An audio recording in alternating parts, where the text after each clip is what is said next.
Welcome, friends. This is Vivek. I am the co-founder and chief data scientist with Cellstrat AI Lab.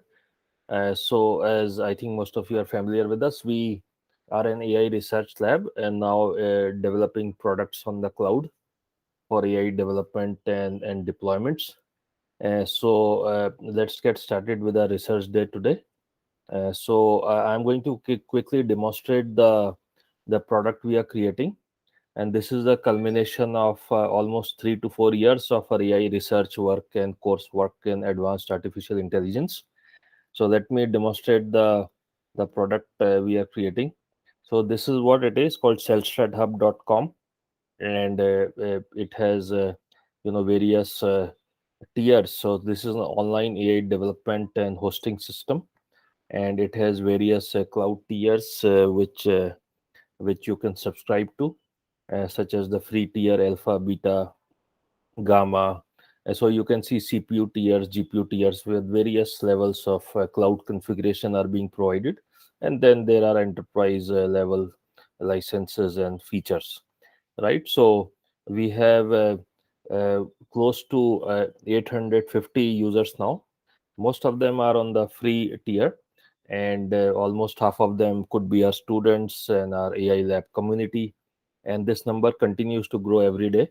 And what we have done, so the projects we did over the years as an AI lab, we have offered them as free bundled project packs here. You can see anybody can just sign up here in 5 minutes, in fact, in 1 minute, and then just check out these packs by clicking on Get Pack. And with the pack, you get these, projects. Many of them are of commercial grade nature. Some of them are maybe academic for learning purposes, right? So, and you can see advanced areas like vision, NLP, RL, unsupervised graph, and more are upcoming. Over the years, whatever projects we demonstrated as part of our AI lab ecosystem, we are productizing this as bundled project packs on this cloud system, right? And all of our students, we have a kids coding division as well, and we teach grown-ups with Python and artificial intelligence. They are all using this system now for an easy development situation. And we are also about to launch a deploy feature where you will be able to deploy your AI model as an API and then consume it within your business app or publish to your end client. So it's a powerful machine learning ops or ML ops system with the full stack ML ops with build, train, deploy. Any question on this so far? So this is the culmination of our years of AI work, and we realize unless we make things hands-on on a nice cloud system, the value is that much more for all of the AI projects we have demonstrated. And once you sign up here, you get certain tiers based on which tier you're subscribed. Then you can start the instance, launch Jupyter here, and start programming.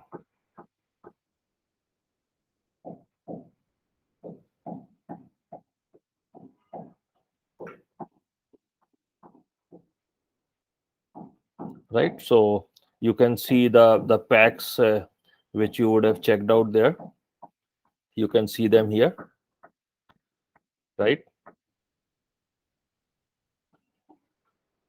So you can see the packs which I have checked out in my self setup. I see them here. I can go to any of the pack, open the project and start running it. Or I can also use Jupyter Lab instead of Jupyter Notebook, which is a more sophisticated tool. So this system is serving multiple use cases. It's helping all of our students, whether grown-ups or our smart kids division, for online Python and AI development and learning. And it is also, helping developers for AI programming. And we are also taking it to enterprises for, AI development and launches, both in India and abroad. And we are having multiple demos with potential enterprises in India and abroad for adopting this as a full stack AI deployment system. We are also developing AI APIs here. If you don't want to do AI development of your own, you can consume our ready to AI compute as a service using our AI APIs. So this is our system. If there are no questions, let me get started with our first paper presenter today. Okay, so maybe we'll hand over the reins to Ranjit Muralidharan, who's the first one to present paper today. We have two papers only for today, so a short session. So Ranjit, are you ready to present? Yeah, Vivek. Okay, so over to you.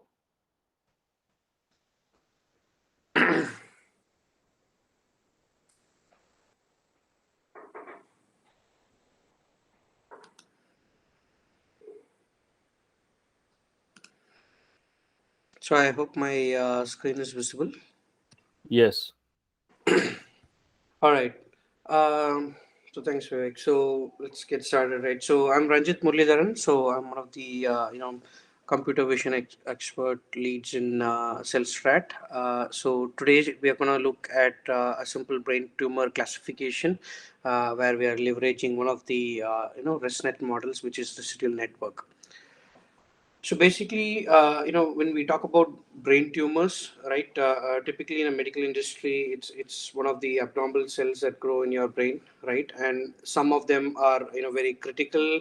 So we kind of define them into two types, right? So one is benign, which is like though there is it's not leading to any cancer. It may cause some serious problems, and then some of the tumors are like malignant, which typically lead to cancer, right? So it is very important for us to sort of build some models to kind of look at how best we can capture these detect, or rather I would say detect these tumors at an early stage, thereby helping doctors to kind of diagnose those tumors and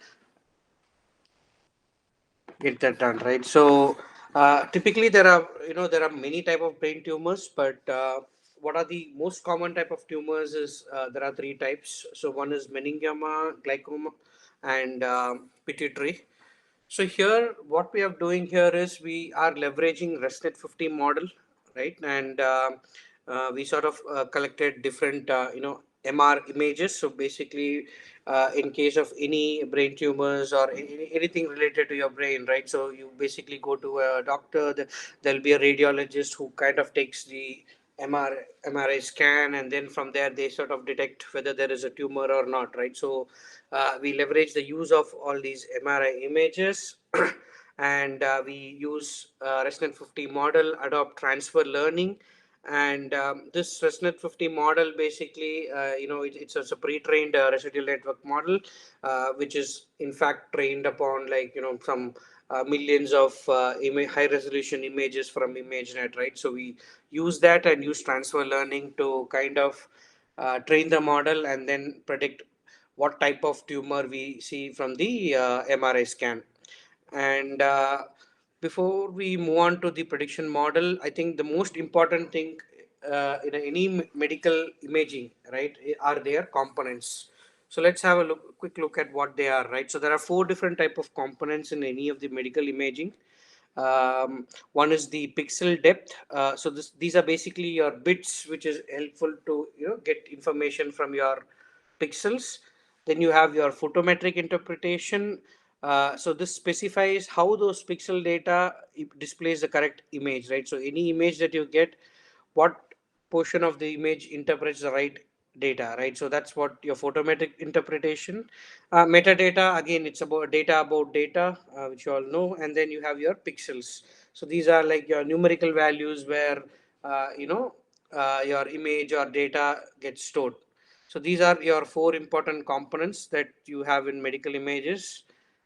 And then let's look at what are the common medical image formats, right? So this is one of the key things that we need to keep in mind, right? Always when we go for an MRI scan, there are different formats in which your images are getting stored.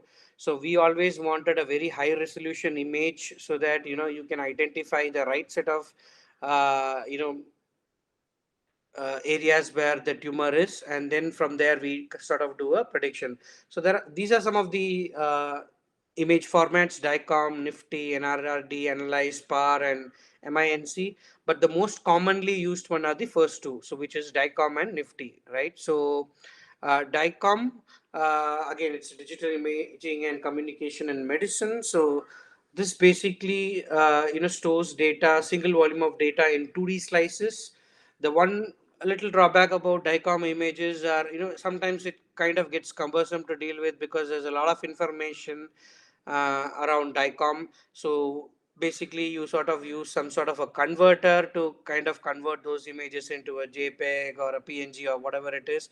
And then but then what happens is there is also an information loss, right? So uh, predominantly DICOM images are 2D images, and that's where with the advancement of imaging formats, we have this nifty images, which is Neuroimaging Information Technology Initiative. So this is a very key format in any of the imaging, and it's a very simple format, fast to process. It's got a lot of flexibility, wherein you can even store data in different dimensions like 2D, 3D, and 4D, right? So in this paper, what we have done is we have leveraged the use of nifty images, very high resolution images, and we have used this images to kind of train the model. So let's look at the basic steps, right? So one of the most important thing is to identify the features that would sort of help us to detect the brain tumors, right? So these are the four common features that we have. One is the image itself, the labeling of that image, the tumor border, and the tumor mask. Now what we have done here is so basically, to begin with, like we just created some couple of folders here where we go and place our data, and then we kind of create an image and then also a mask, right? So there are three different folders that we create. So next what we do is we sort of create a list in Python, and then we convert it into NumPy. So these are all the basic pre-processing steps that we kind of do, right? And basically you kind of want to retain them. I mean, as I told before, right, we have to always retain the metadata and information pertaining to all these kind of features, right? So that's why we sort of store it into a pickle file, convert it into an RGB image, and then we use that pickle file to train the data, right? So that is what we sort of do. So this is how we sort of prepare those images, which will then be fed into a model. So here we have used the ResNet 50 model. Basically it's a residual network.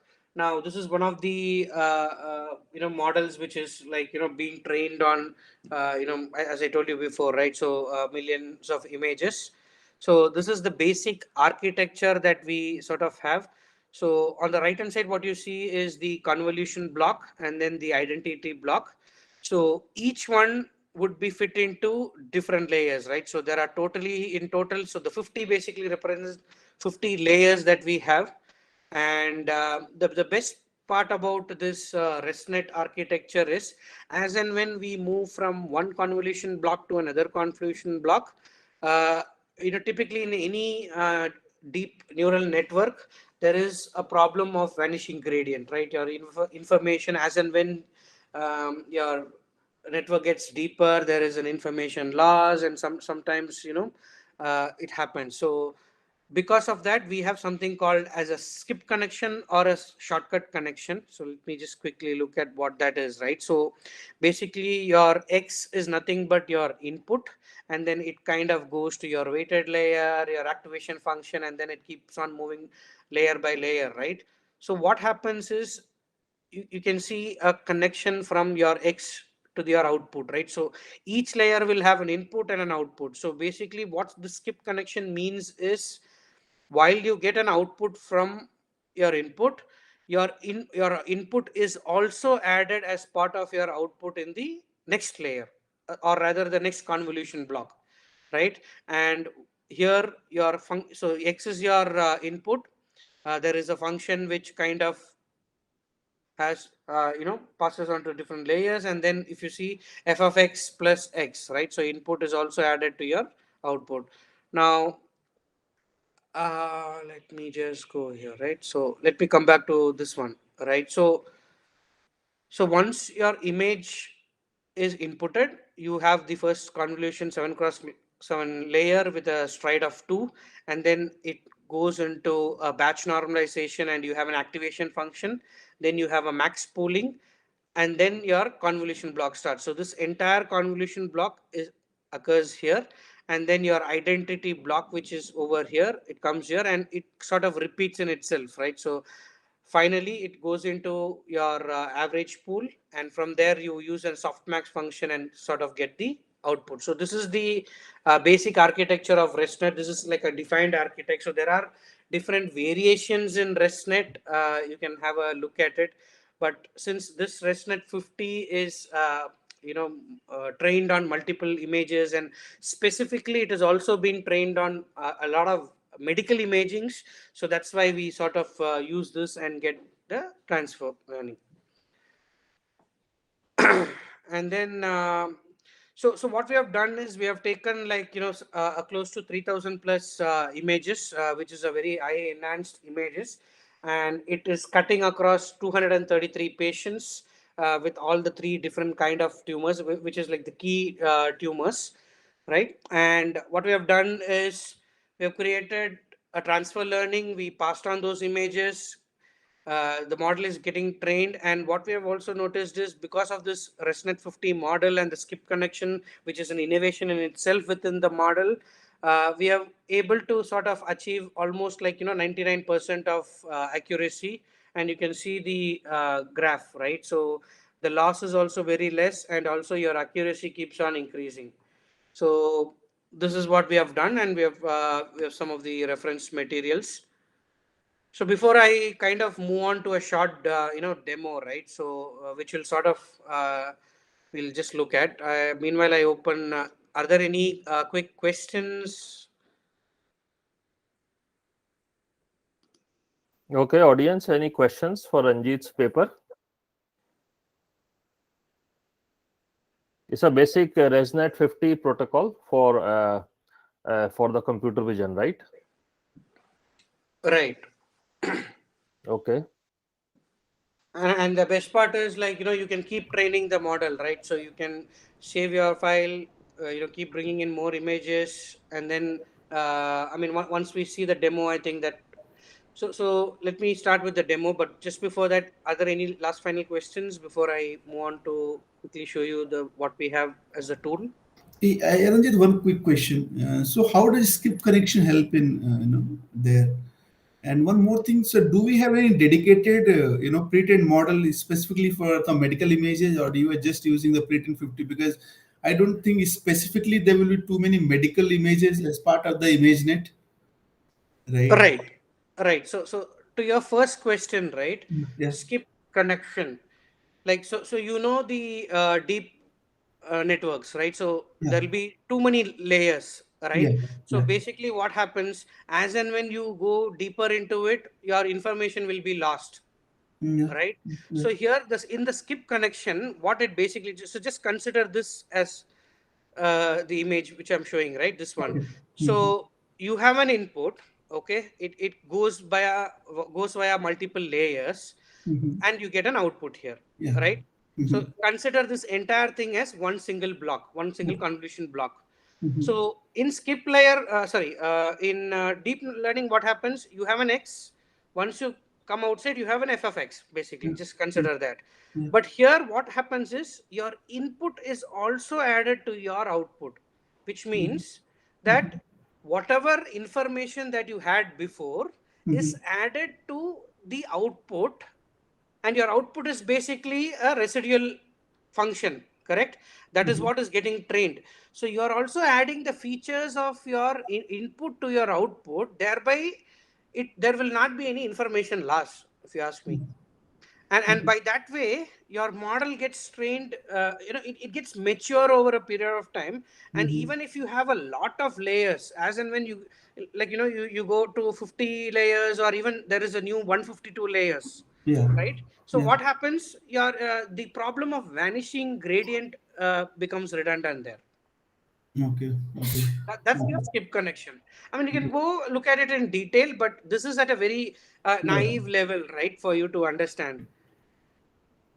And the second one is on the ImageNet you are spoke about, right? Yeah. Like Yeah. we do not have much medical imaging. Yeah. Yeah. Yes, of course, you're spot on, right? But what we do here is we use transfer learning.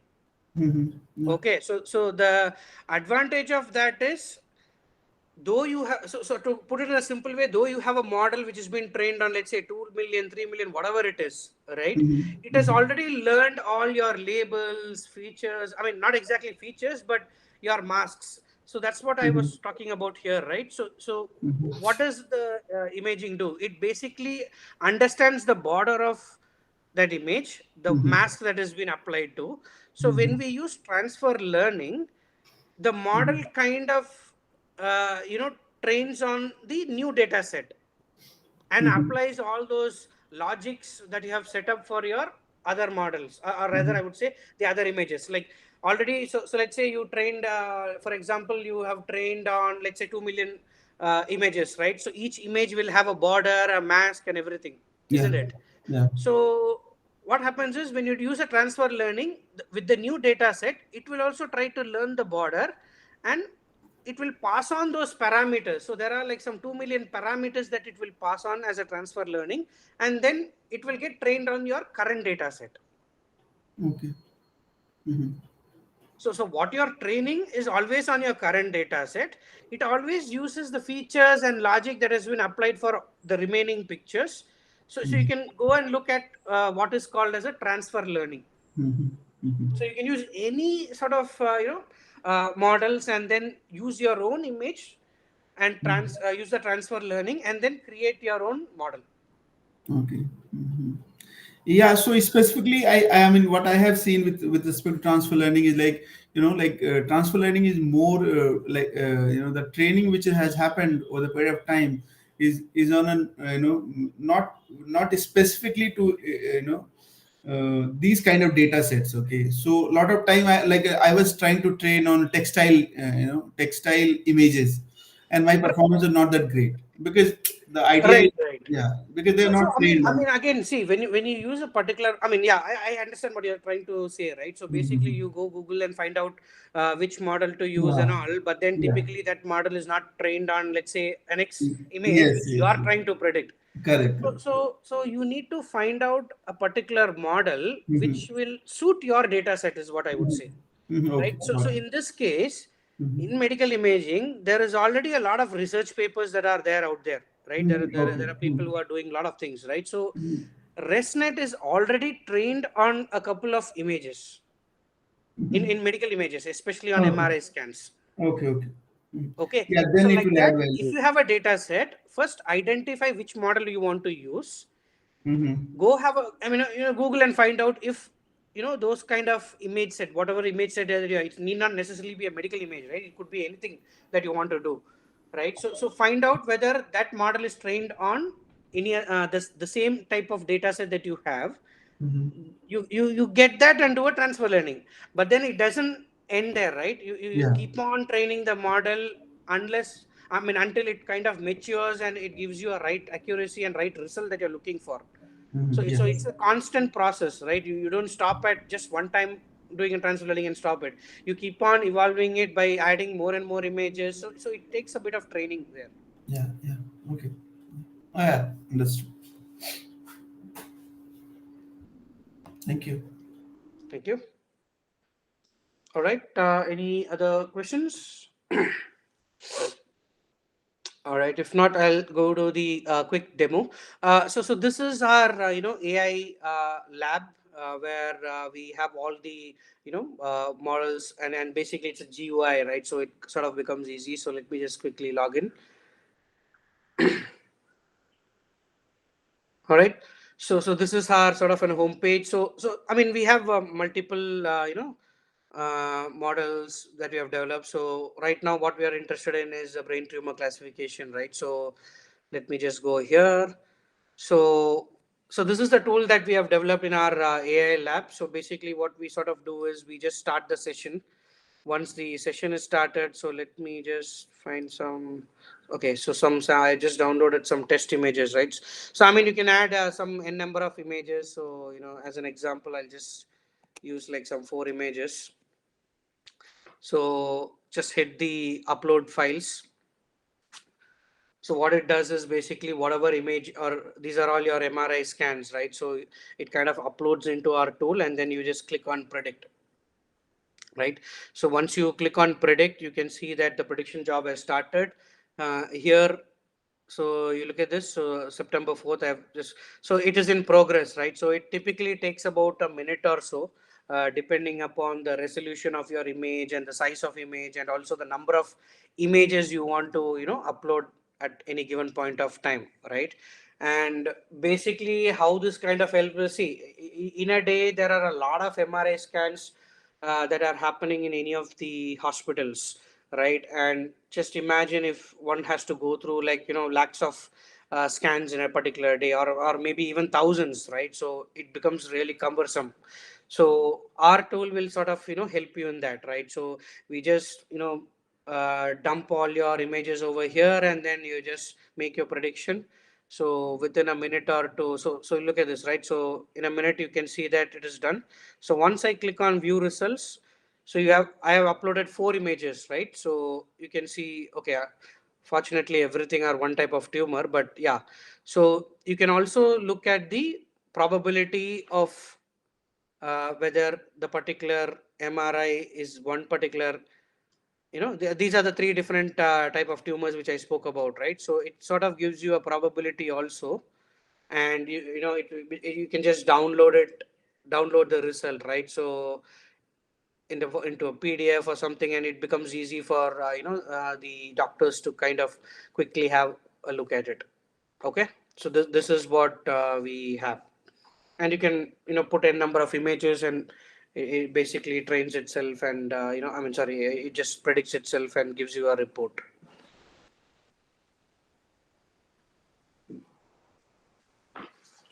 So any final questions, any thoughts? Hey Ranjit, this is Kanan here. Yeah.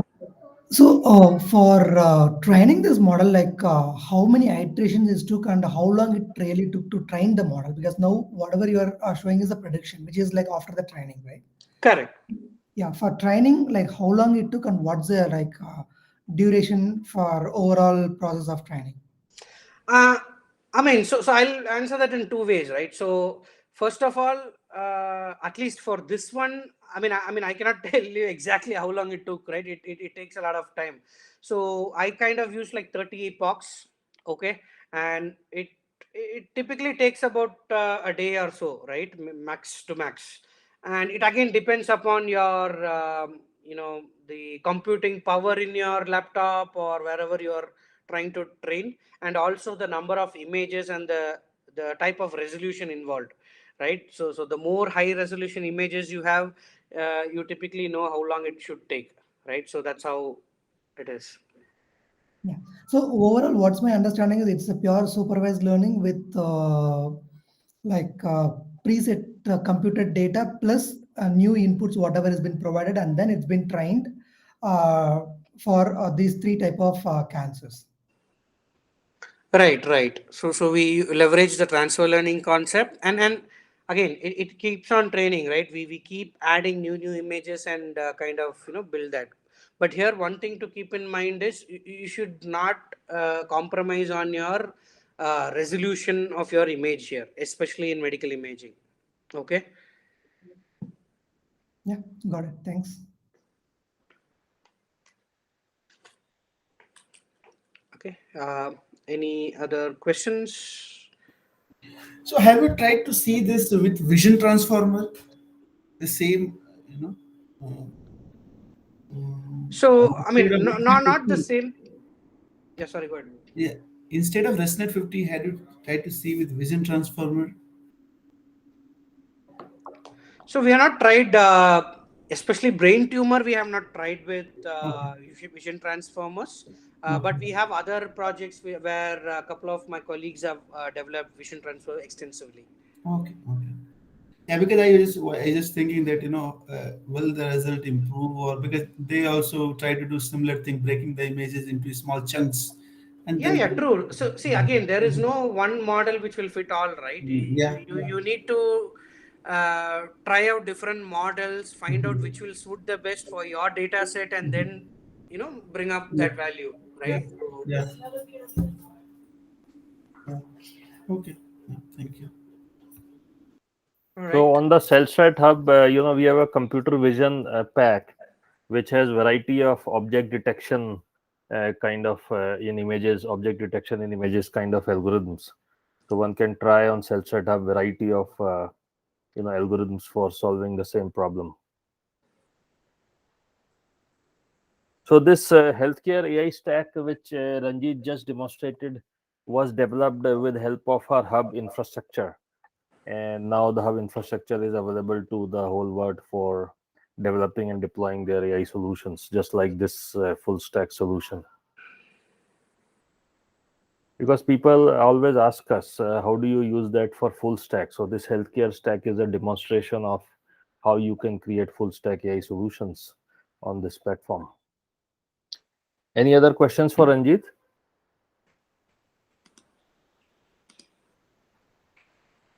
So just to thanks Ranjit, very well presented.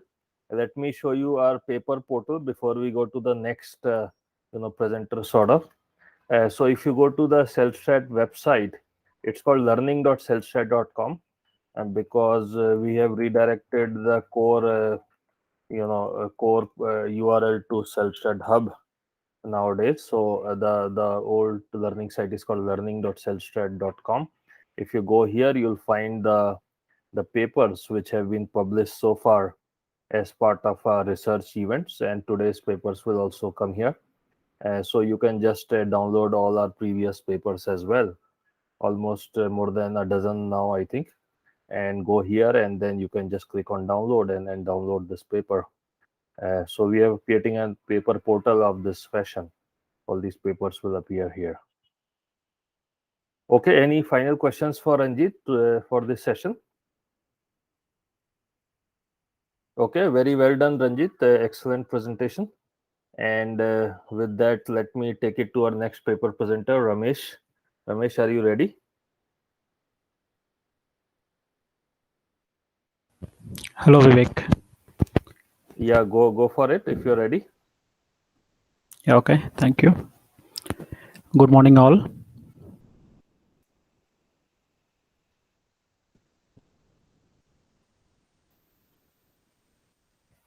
Yes, we can start, I guess.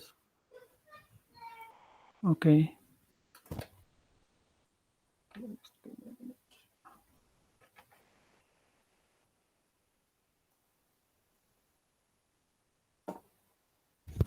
Okay, so today's my paper presentation is based on the natural language model, of which one of the key important things as far as the natural language processing is concerned, which is that POS tagging. POS tagging is nothing but the part of speech tagging. We have all done this during our school times, where we are given an exercise to find out, given a sentence, what is verb, what is noun, right, and identified adjectives, everything, right. Now we can employ machine learning models to actually perform and identify the same part of speech, and we have advanced in a level that we can use deep learning models to actually extract the part of speech tags for the given sequence. But what I'm going to show is a basic algorithm, which is a probability based algorithm that helps us to identify the part of speech tag. Hi, my name is Ramesh, and I have been CellStrat AI researcher for quite some time now. And as far as this paper is concerned, the part of speech tag is nothing but part of a sequence labeling task, where given a sequence, we need to break it into chunk of tokens, and we need to identify what class or what POS the given token belongs to. So POS by itself may not really be useful, but it can be used as an upstream task to perform lot of downstream tasks, such as named entity recognition, question answer, and etc. etc.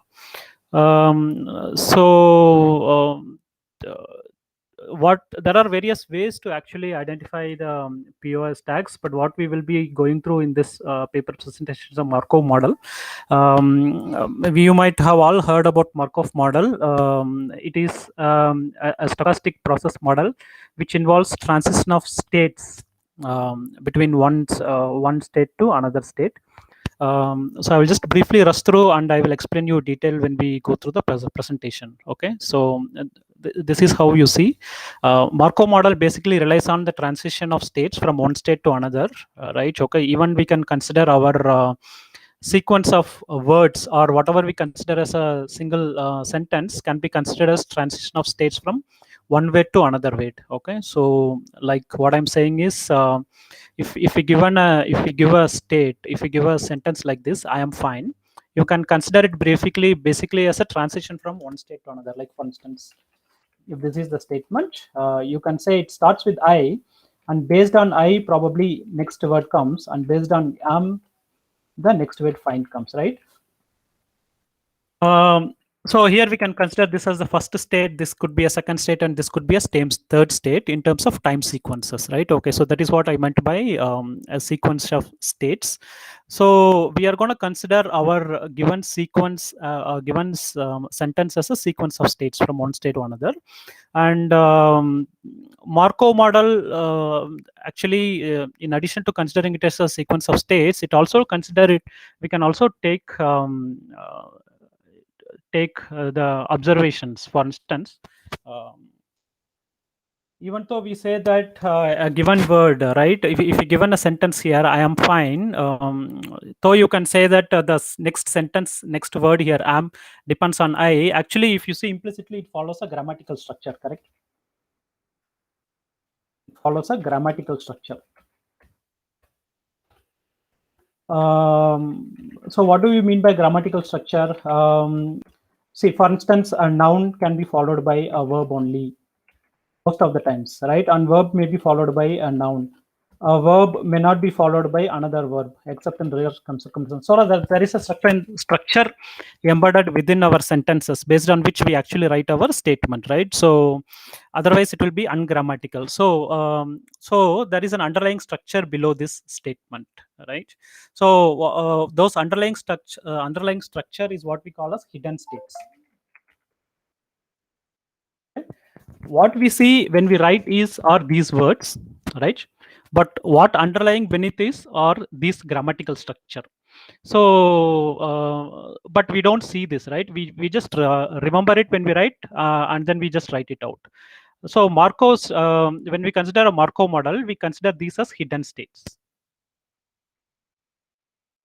It is not quite visible to us, right? But what is visible to us is this particular statement, which is this, right? So this is called observations. I hope the definition is clear. What we see is observation. What is lying beneath is hidden state, right?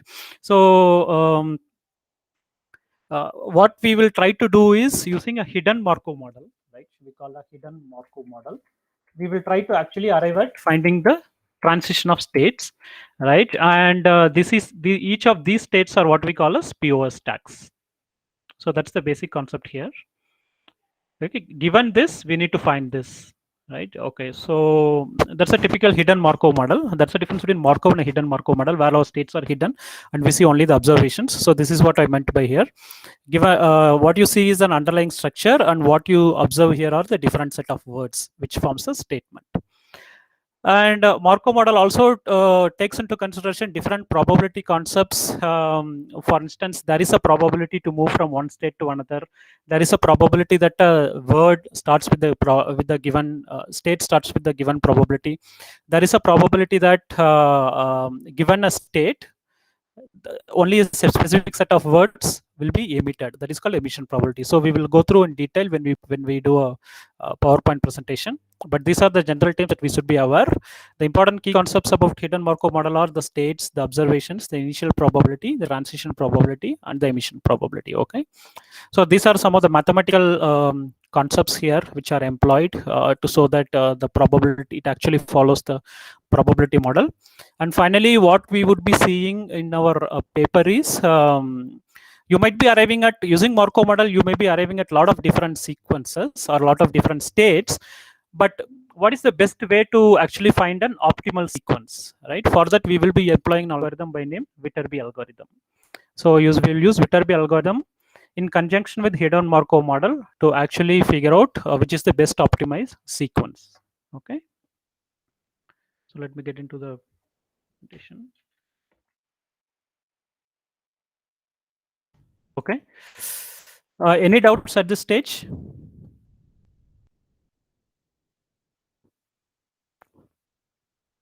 So this is probabilistic modeling, right? HMM comes under probabilistic modeling probably, and finds usage in variety of areas such as reinforcement learning also. Yes. Yes. I mean, the whole Bayesian theory is based on probabilistic, I guess. Yeah. Okay, That's all. could you please repeat that hidden states once? I missed that point. Okay.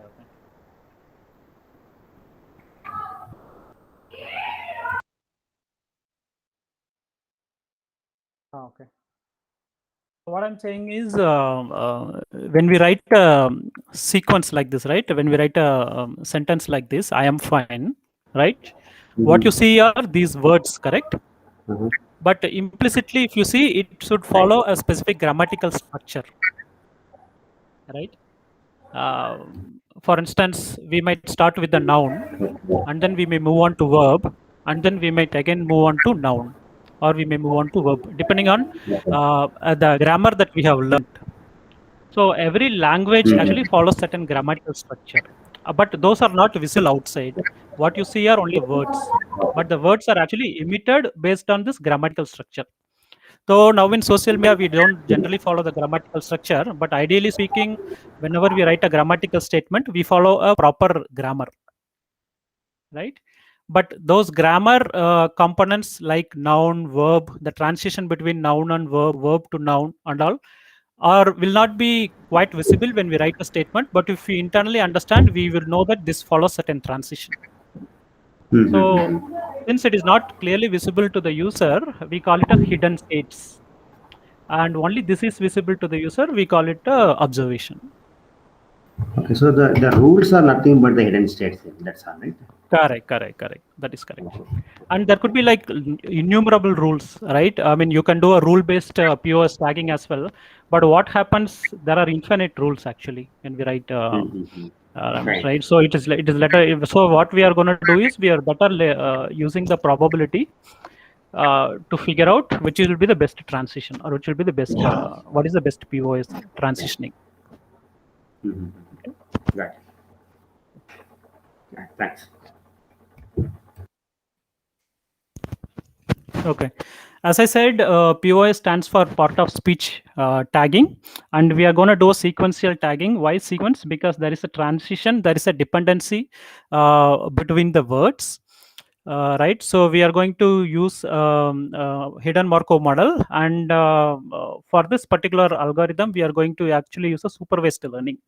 Okay, there are two ways we can do it. One is supervised learning or unsupervised learning. But for this presentation, I am using a supervised learning. We can also use unsupervised learning to do POS tagging.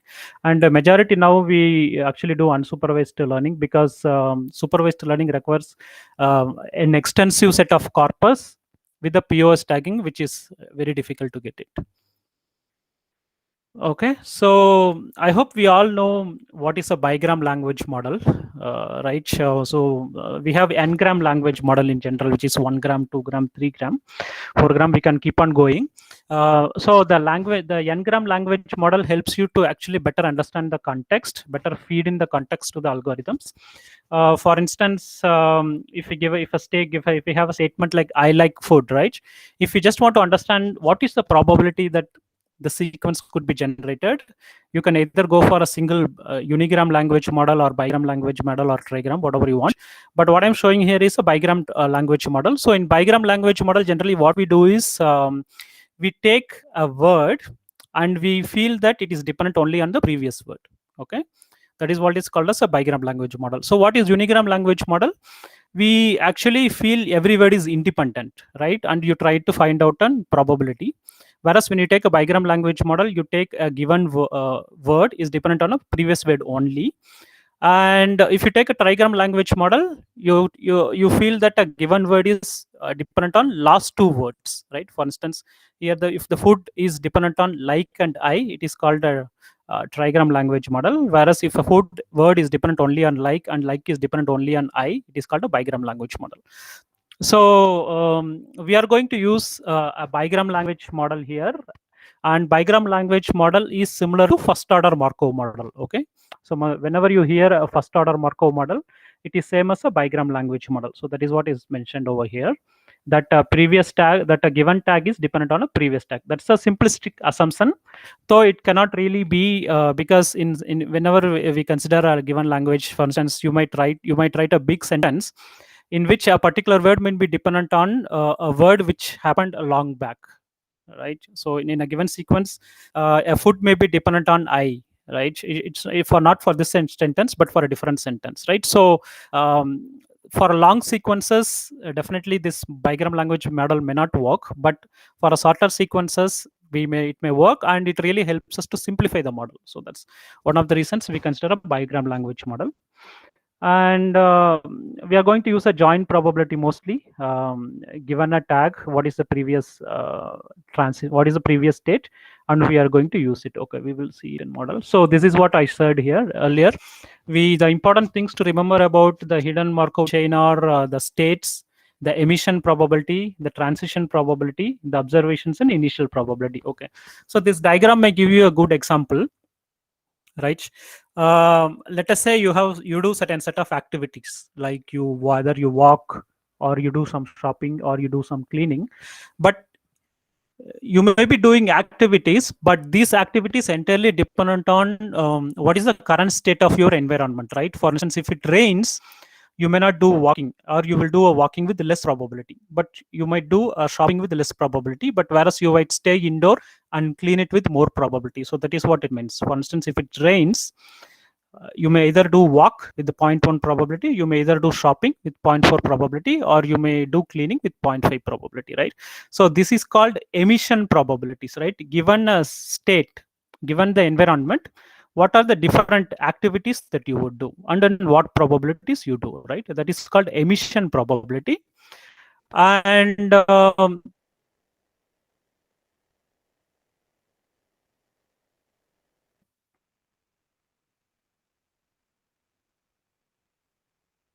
if it rains today, probably tomorrow it could be sunny, right? And probability, and you might be doing cleaning with even lesser probability, right? Because generally you tend to walk out if it is sunny. So even though you do certain activities, it entirely depends on the hidden states here. These are the hidden states which we don't know. So our idea is to actually employ the same concept and find these hidden states, right? For this, what we need to understand is what is the transition probability between one state to another, right? That is called transition probability here, right? If it rains today, what is the probability that becomes sunny tomorrow? And if it rainy today, what is the probability that it is rainy tomorrow? If it is sunny today, what is the probability that it become rainy tomorrow, right? So these are called transition probabilities, movement from one probability to another probability. So since we are considering it a sequence, right? Let us say today you walk, tomorrow you shop. We just want to understand whether it was rainy yesterday and sunny today, or whether it was sunny today, rainy today, sunny today, rainy yesterday, or whether it is rainy yesterday, rainy today, right? We just want to understand the basic concepts. So based on these things, right? Based on these activities, you want to figure out what is the environment, right? So for this, you need to understand all these things, right? States, which are rainy and sunny. Emission probability, which is given a state, what is the activity or what is the observation. And transition probability, which is the transition from one state to another. So remember that one state may come back to the same state, right? If you see from rainy, it may be again a rainy on the next day with a different kind of probability, right? So that's why you see an arrow inside here, right? So it is same as when you say a noun, it will be followed by a noun, right? There is no necessity that it has to be followed by a different POS tag. Similarly, a verb can be followed by a verb. A noun can be followed by an adjective. An adjective can follow no. So you can consider those you can consider those examples, right? So given a noun transitioning to verb, what will be the words? And what you see here are the words, which are the observations.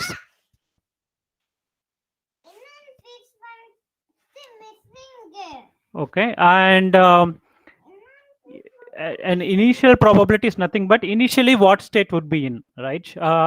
When you start off the day, it may, let us say, if you consider today is the day one, right? We don't know, we don't have a details about a previous state. So that is called as initial probability. Any state may come, probably rain may come, or it may be sunny with certain probability. That is called initial probabilities. In our case, a noun may occur, a verb may occur, an adjective may occur. Those are called with certain probabilities, right? So those are called initial probabilities. So what we will be doing generally is, since we use employer supervised learning, given the corpus, we will try to find out all these things: the states, the emission probability, transition probability, observation, initial probability. Is this diagram clear for all of you? Any doubts? Yeah, one question. But how do you see here? You are differentiating nouns and verbs, right? So the transition is among nouns only. Emission is from noun to verb. No, emission will be from noun to a word. Given our noun, what is the word that it can emit? Okay, so it is always a verb, right? Emission is, for example, rainy. Rainy to walk and correct, or clean. There is no rainy to sunny is called transition. Rainy to sunny is called a transition, correct? And rainy to walk will be called emission. Yeah. So how do you differentiate? No. So here, so you have to differentiate between noun and verb here itself. Is it done manually? Correct. So using the given data set, we will compute the probabilities. I will show you in the given slides. Okay. Just a minute. Yeah.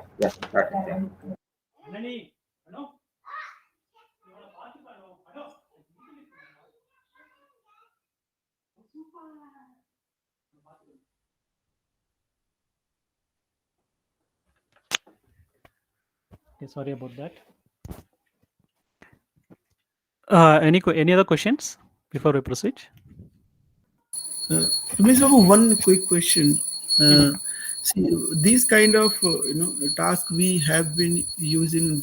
I mean, what I remember is a dependency parsing sort of thing, right?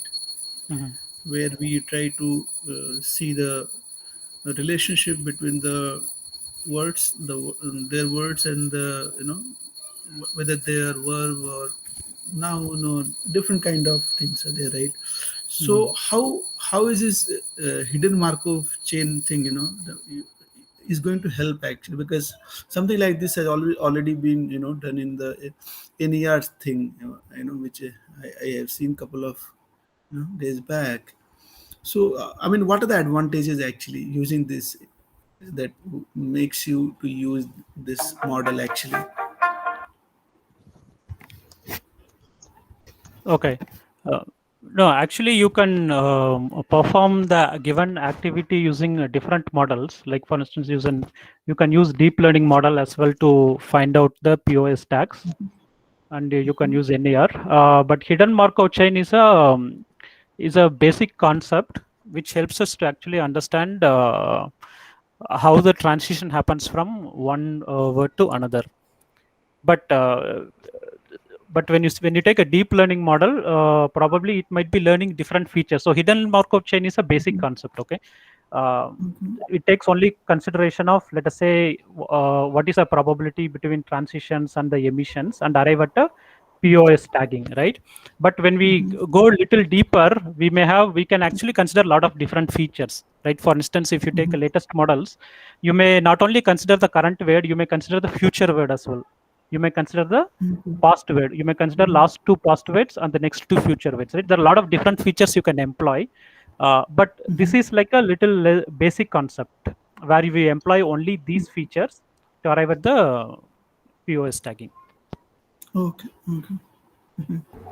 Ramesh, if I add to that, so this is one of the primitive concepts, right? Now Yes. deep learning maybe or bird based POS tagging, they are more advanced, more accurate also.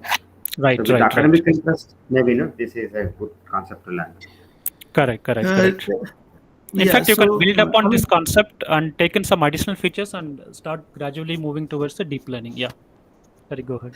Yeah, so what I remember a couple of years back, I was using a similar thing, and there my condition was basically I had very least. I mean, I have 12 record, okay, and I was trying to predict something, and 12 record on machine learning or deep learning doesn't make sense, okay.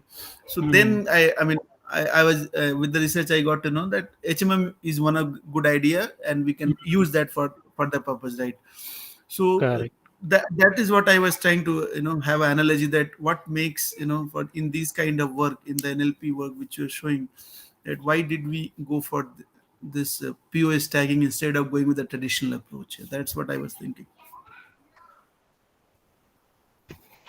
So Arvind, so you are saying if the data is sparse, this technique can be used. Is that what you are saying? That's what I observed actually. Okay. Yeah, Yeah. that's what I observed. Okay. Because since I had only 12 records and I had to predict few things, and normal model it will highly overfit, right? So Definitely. then we tried to use this hidden Markov chain, and we saw that potentially using the previous state we can predict the future state actually. Yeah, Correct. I think with the transfer learning and all, even I think probably may not be sparse. correct. Yeah. Yeah, Yeah. True. thank you. Okay. Yeah, thank you for that insight. Okay. Thank you. Yeah. Okay. So, as I said, if we are given this data set, right? Let us say we take a corpus of 4 sentences, right? And let us say if we have POS available, tagging already available, since we consider it as a supervised learning, what we will do is actually trying to figure out the different probabilities, right? So I have put it a table here to show you what these are. This is the probability of, this is the emission probability in the sense, right? So how do we read this table? Given a noun, right, given a state is noun, what is the probability that it could be the words such as Mary, Jan, will, spot, can, see, Pat, right? These are the unique tokens from the given corpus. So we have 4 sentences in the corpus, which is Mary, Jan, can, see, will. Spot will see Mary, that's the second sequence. Will Jane spot Mary, that's the third sequence. Mary will Pat spot, that's the fourth sequence, right? So there are 4 sequences here. This, if we consider this is a simplistic corpus, and if we have POS tagging already available, from this we can create this emission probability.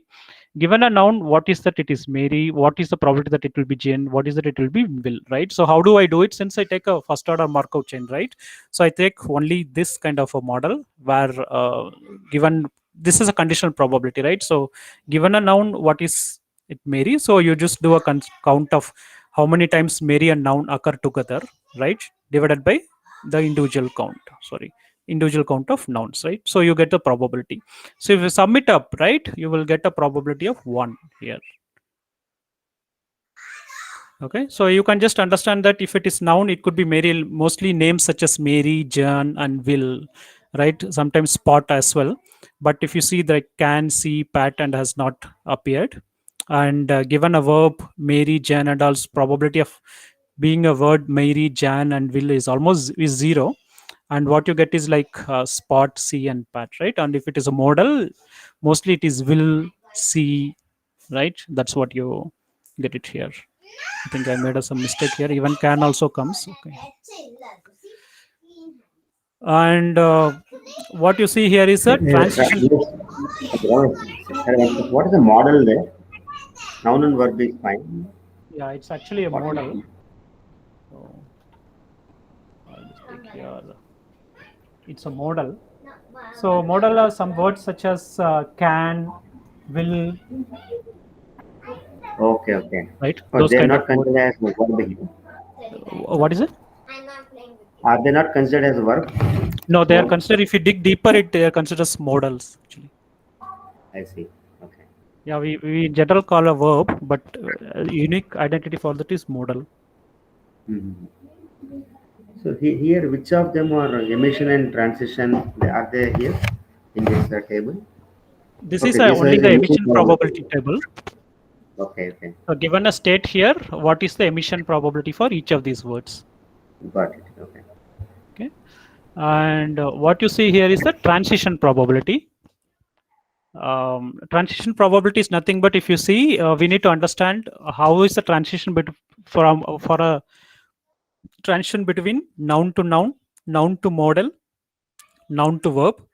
What is the transition probability between modal to noun, modal to modal, modal to verb? And E is nothing but end of sequence. That's an additional tag I added to say that, and how many cases we have actually ended, right? So this is the start of the tag. This is the end of a tag. And if you want to understand the transition between noun and noun, we'll just follow the same formula, which is noun to noun divided by the noun, right? So this is how the probabilities are.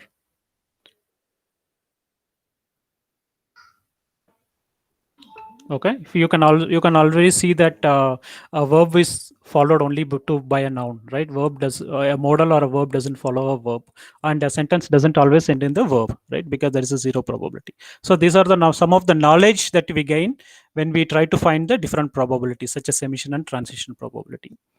And initial probability is nothing but, we want to understand actually initially, in the beginning of a sentence, what are the different probabilities of for a given state, right? It could be either noun at 3/4 times, or it could be a modal 1/4 times. So that's what we can understand here.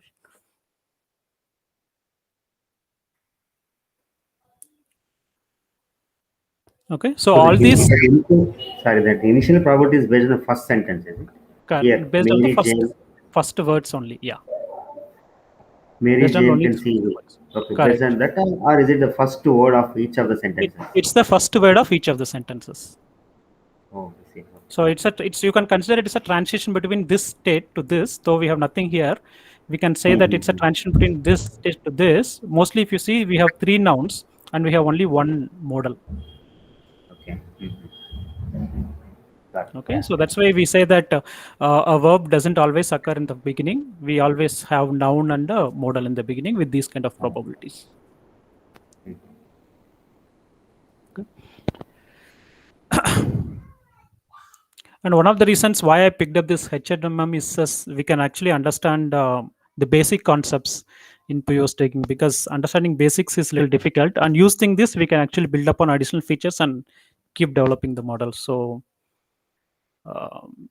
I hope these concepts are clear. Emission, transition, initial probabilities. Okay. So now now we have computed all these, right? How do we have computed emission probability, transition probability, and initial probability. How do we actually find the POS tagging for a given sequence, right? Let us say we have a sequence like this, right? Will can spot Mary, right? So how do we have a right tagging here? Let us say we have only, if given our corpus, right, we have only 3 tags, right? Noun, modal, and verb.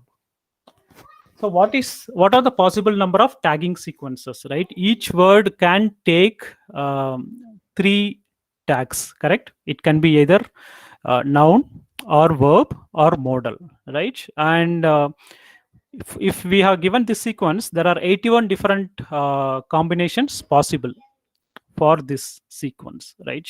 If you just think of just think that every word can have a possibly 3 tags, then it is 3 into 3 into 3 into 3, 81 tags, right? And if you consider a right tagging, right, it will always be higher, and I just computed it here. But we will just see in the next set how we can come up with the right probability or right tagging. But what I'm showing here is, if we have a right tagging for this word, for instance, will can spot Mary. Let's say Mary is noun, spot is verb, can be a modal, and will can be noun, right? That is a right tagging. Will can spot Mary can be noun, modal, verb, and this is noun, right?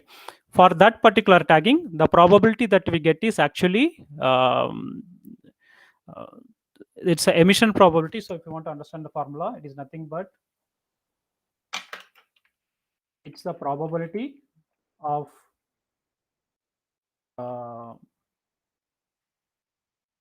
Okay, so if it is noun, right? So it is a probability. So it's the initial probability of noun, right? First word, and multiplied by probability that the word is will, given it is noun, multiplied by probability coming to the second tense word. We have to take a transition probability. From noun it moves to modal. So probability of modal given noun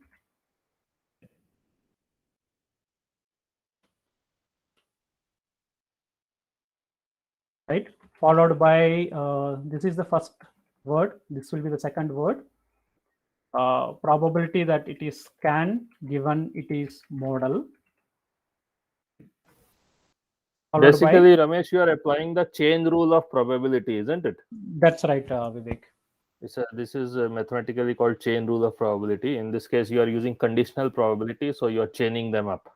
Correct. That's right. So if you see here, basically it's a transition probability, right? This is what we call as this particular item is called as a transition probability. This particular item is called an emission probability, right? So you will see it's a multiplication of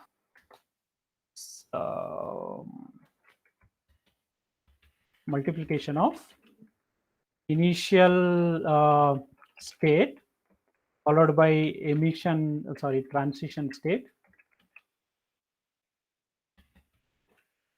followed by emission state. So you do this for this is what we have done here.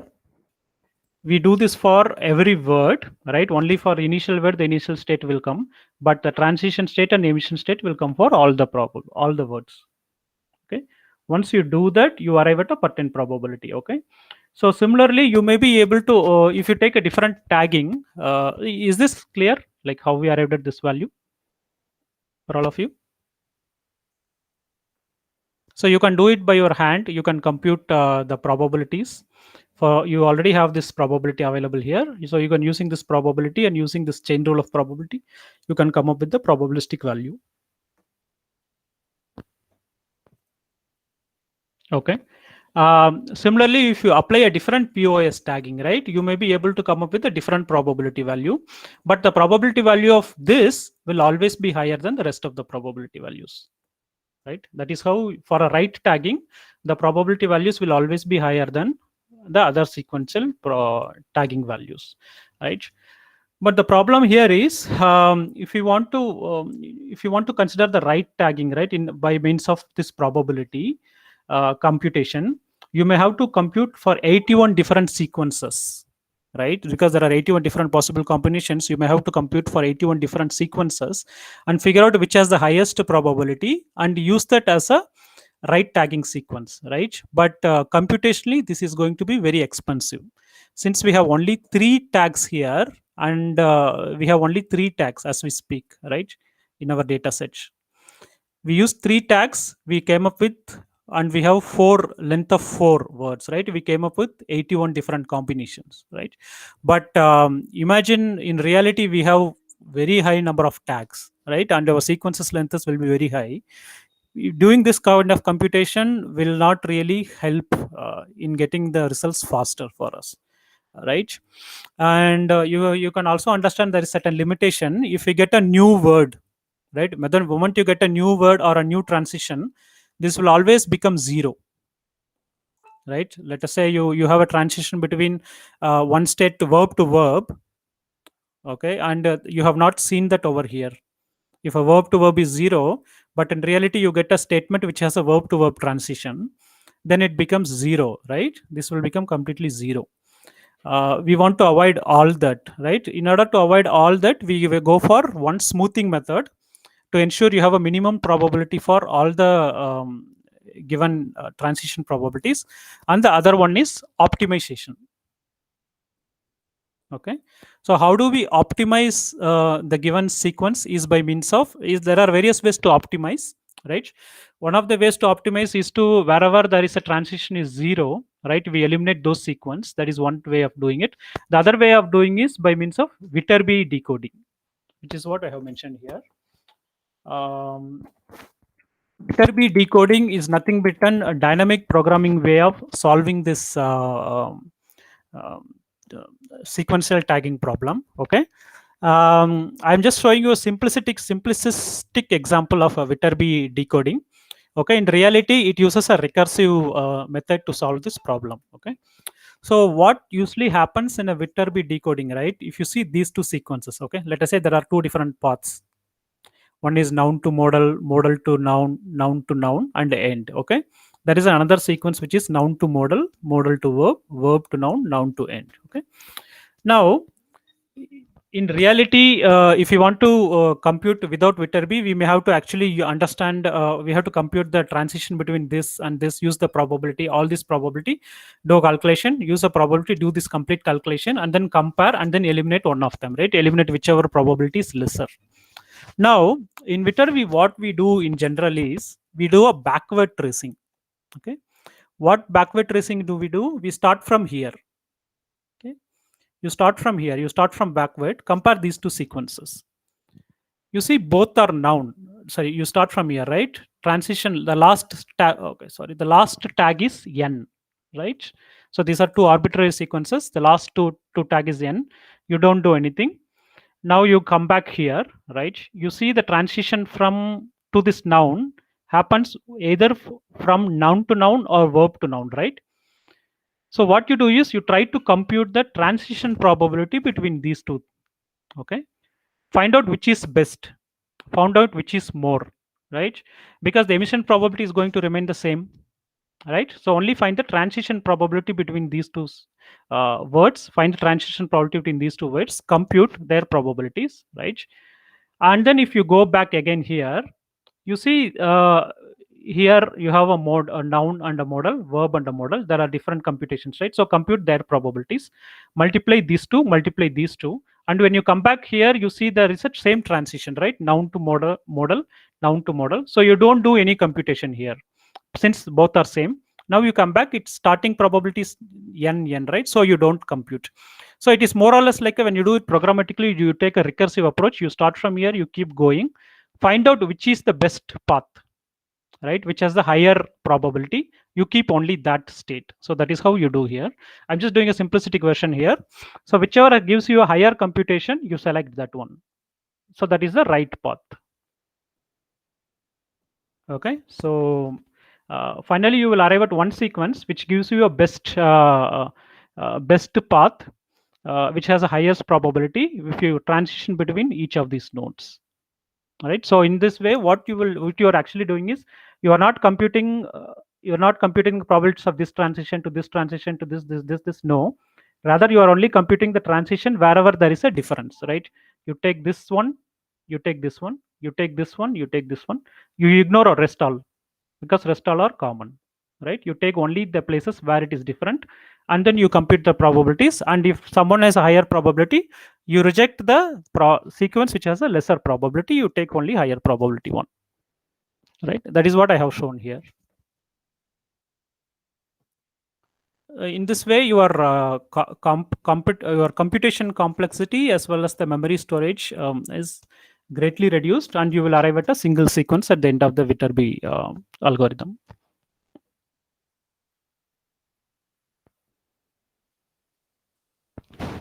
Is this clear?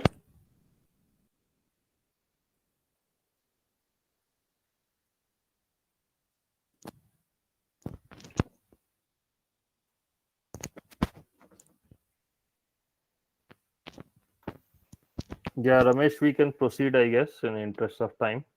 Okay. We'll share the paper with the audience anyway through our paper portal. Okay. Okay. Yeah.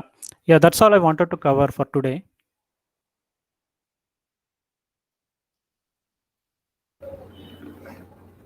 Ramesh, yeah, thanks for that. One question. Can you just go to the previous slide? I have one question there. Here is So it. here you said multiplication in the red color is the initial state and transition state. Mm-hmm. So here, how is it? First one is probability of noun in the sentence sequence. Will can Spot marry? So here, will is a noun, is it? It's not a model. No, will is a name of the person, right? So what you do, we do here is, if you go back here, you see the transition probability. If in the initial probability, you see the occurrence of noun is more compared with model, right? So we take this tag. Sorry, yeah.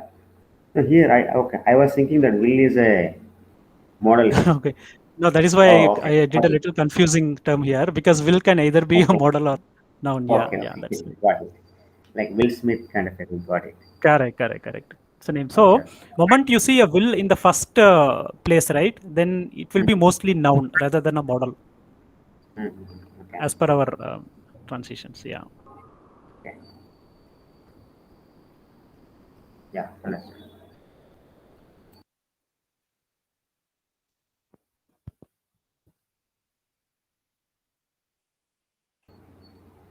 So basically here the concept is when you're comparing these two, you don't have to compute the common ones. That's what they're saying. Correct. Something like in base we do, right? When you're comparing two, I think there also you eliminate maybe denominator, I believe there. Something similar to that concept. Yeah, whichever is common one, you don't have to worry about it. Whichever makes a difference, you take that and then find out that. Understood. And you go path by path, you go tag by tag, and you proceed in this direction. Okay. So you always take only two sentences at a time, is it, in this approach? What if there are some 3, 4? You do the similar concept there also. No, actually speaking, if you are doing a realistically the Viterbeek algorithm, right? What you will do is you go here, right? You start from here. You find the different ways, right? So here I'm showing you 2 examples, but actually this noun can happen from modal, noun, verb, right? Let's say there are 3 different transitions. You find out whichever is the best transition from one tag to other. You just keep only that. Then you move on to the next one. That is how you do it actually. Okay. No, what I was now in the example here, you are showing only 2 sentences, right? Suppose if there are 3 are there. So will you do the similar for everything? You take all 3 at a time and do this? No, actually, what we will be doing, right?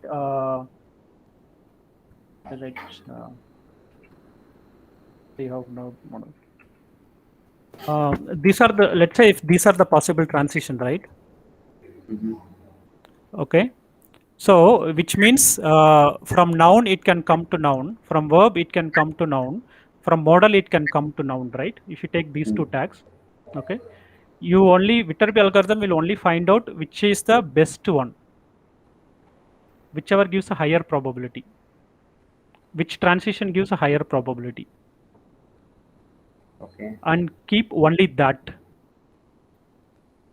and then it proceed to this state. So out of this, between comparing these transition, whichever is the higher probability, Viterbi algorithm will keep it. Let us say noun to noun has the higher probability. It will eliminate the other choices. So it will just keep it like that. Okay. So now this portion is done. Sorry. Now this portion is done. I'm just doing it right. What it will do is again it will come here.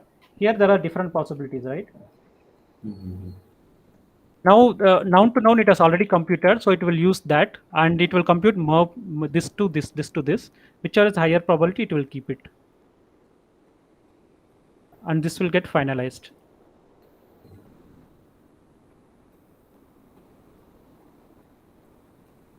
Okay, so like that it will keep on going. And it will also consider the emission probability, because here for simplistic purpose I am not showing you the emission probability, right? But emission probability will differ, so it will take both the consideration and just eliminate the different alternatives and come up with a single path. And another question is, why is it doing from right to left? Does it really matter? Why you said no? It is coming from the end of the sentence and is going backwards. It could be done from starting to end also, right? Is there any reason behind that? You mean like a forward approach? Yeah, forward approach, yeah. See, for example, in these 2 sentences, forward approach also works. See, first one is N to M, so ignore that. Both are same. The next one is M to N and M to V, so compute that. But you can do the same thing. Is there any reason why it is coming from backward approach, from end of the sentences backwards?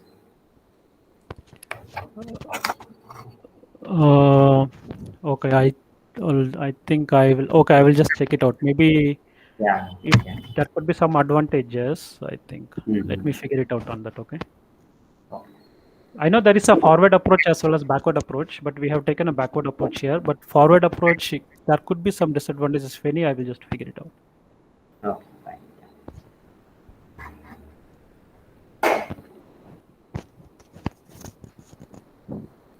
And I was asking the initially, now in this case you have taken two sentences, right? One in the green and orange. Suppose you have three sentences. You compare 1, 2, and 3 at a time, or you take 1 and 2 and 2 and 3 and again 1 and 3. I mean, no, if you take 1 and 2, you can eliminate one of them. Then you can take that one, whatever is remaining, and with the third one. Will you take that approach? Or you No, simultaneously?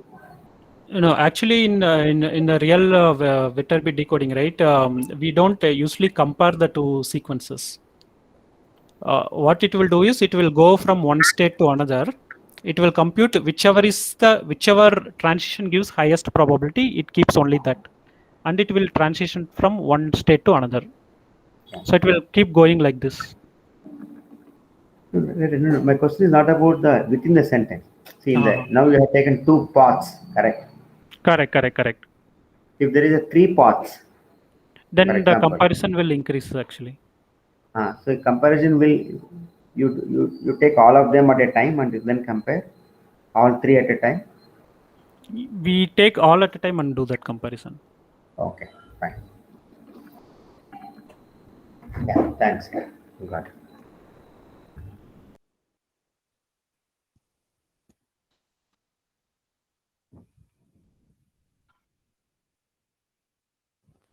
Okay, Ramesh. So, yeah, what next? You have a demo or paper you want to show? Yeah, Vivek. Yeah, that's also only the. So, yeah, let's close it in a timely manner. Okay. Yeah, the same concept I have put in the paper as well. Right. Yeah, it's the same what we have put little mathematically here and the pseudocode for Viterbi algorithm. So, is this included in our NLP pack, Ramesh, from what you know? In the hub? No, Or, Vivek. okay. I mean, we have done a POS tagging, but as I said, not using Markov, like we used a deep learning. Right. So, is there any particular advantage of ML versus DL on this?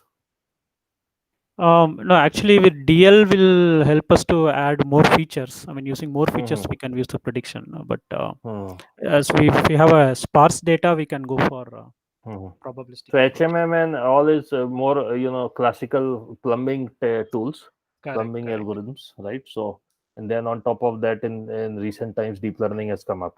Correct. Yeah, here we don't consider many of the other features. We only consider the probabilities, right? But if we go deeper or higher, we can add more features, more and more features to arrive at the right probability. I mean, right POS tags. Right. Okay, sounds good. So Ramesh, thanks. Audience, any final questions for Ramesh? So we had two papers. Thanks a lot, Ramesh. Very well done. Interesting algorithm there. So we'll share these two papers on the paper portal, audience. Any final questions or comments for this showcase event today?